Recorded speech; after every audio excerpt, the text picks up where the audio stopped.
Listen up. This just in. All the gossip. The Rumor Report. Gossip. With Angela Yee. It's the Rumor Report. The Breakfast Club. All right. Well, now there are multiple sources who have things to say about Sharon Osbourne being homophobic, being racist, and making these comments. Actor Leah Remini and others are accusing her of saying these comments, as well as journalist Yashar Ali. Now, journalist Yashar Ali reported Tuesday that Sharon Osbourne has a long record of insulting the race and sexual orientation of former talk co-hosts like Julie Chen and Sarah Gilbert. According to Yashar Ali, multiple sources, including former co-host Leah Remini, said that Sharon Osbourne referred to Julie Chen, who is Chinese American, as wonton and slanty eyes, and to Sarah Gilbert, who is a lesbian, as I can't say this, but vagina licker and fish eater. I don't think you can say that Sharon. either. She said that, and people heard her, and she still I don't think got you can say that either, Yee. She still got a job. Boy, white privilege is real. If that's it. Now, Sharon. Yeah, that's crazy. Sharon Osbourne's publicist has denied these allegations in the following statement. The only thing worse than a disgruntled former employee is a disgruntled former talk show host. For 11 years, Sharon has been kind, collegial, and friendly with her hosts, as evidenced by throwing them parties, inviting them to her home in the UK, and other gestures of kindness too many to name. Sharon is disappointed, but unfazed and hardly surprised by the lies, the recasting of history, and the bitterness coming out at this moment.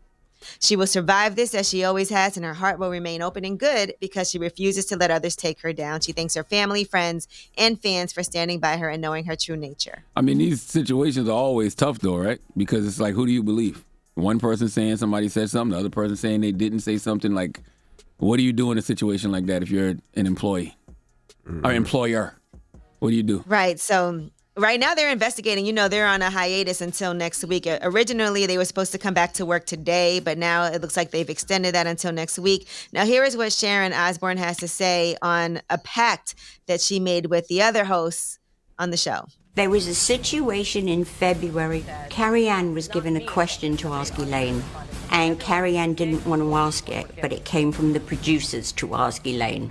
And it was, if black people can use the N-word, why can't white people use the N-word? Which is a very naive question to ask. We all know why. So Elaine got very upset with her response. Carrie Ann started to cry. So we agreed we would never surprise each other with questions if we thought the other one hadn't been prepped. I don't know what's going on here. That sounds like The Bachelor and the Royal Family interview. Like, what's happening? Yeah, the music. Now, Sharon Osbourne says she thinks what happened with Piers Morgan and Cheryl Underwood was a setup. I finished saying what I'm saying, and then Cheryl asked me these questions, which I didn't know, and they were written questions, and then Elaine's reading her questions. Stand up for anti-racism. And I'm like, I've been set up. Don't try and cry, because if anyone should be crying, it should be me. And I went like, how dare you all do this to me? So in the break, I'm like, talk to me, Cheryl. What is going on? Why do white women like to play the victim so much? She's a liar, Your Honor. I'm going to tell you why she's a liar. Sharon Osbourne tweeted about Piers Morgan. So she had to know when she came back to her daytime talk show that she does every day, they were going to ask her about it. So how was it a setup when you volunteered your opinion about the Piers Morgan situation on Twitter? You had to know that when you sat down on your TV show, they was going to ask you about it. She loves Cheryl Underwood, wants to apologize, but I guess Cheryl ain't hitting her back.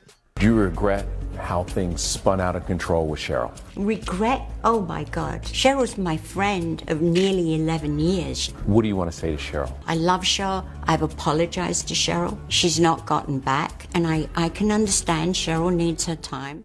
So what is this that we're listening to? Is this that interview that I saw Kevin Frazier was doing?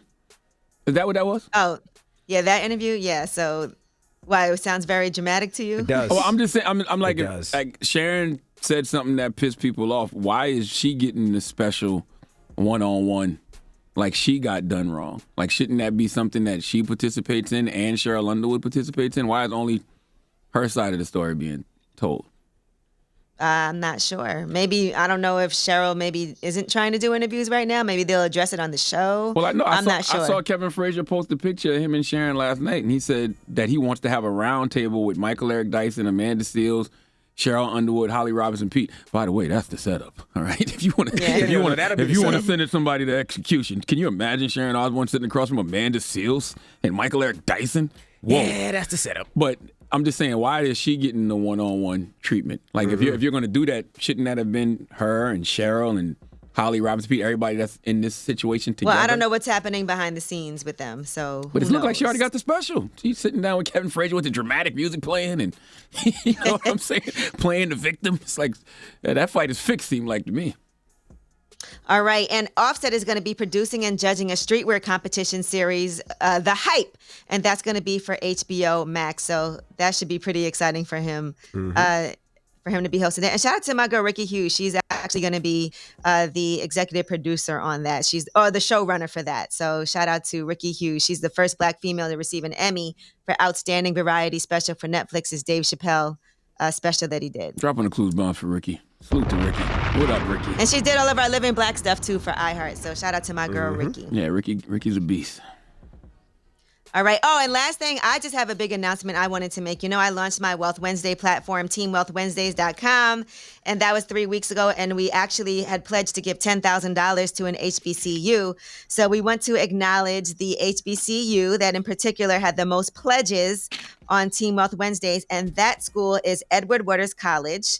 And so they've been working hard to stay afloat, and a number of their students went to teamwealthwednesdays.com. They took the pledge to take control of their finances. So we are making a $10,000 donation to Edward Waters. You too can visit the site and take the pledge. Again, teamwealthwednesdays.com. You know, everything is free. We have resources on there for you, for your finances. So this is just the beginning of teamwealthwednesdays.com. We just launched it 3 weeks ago. So shout out to Stacey Tisdale, who is my partner in this. And salute to Edward Waters College. I spoke there before in Jacksonville. Okay. Yes, in Jacksonville. Duval. All right. Shout out to Revolt. Everybody else, the People's Choice Mix is up next. Revolt, we'll see you tomorrow. Let's go.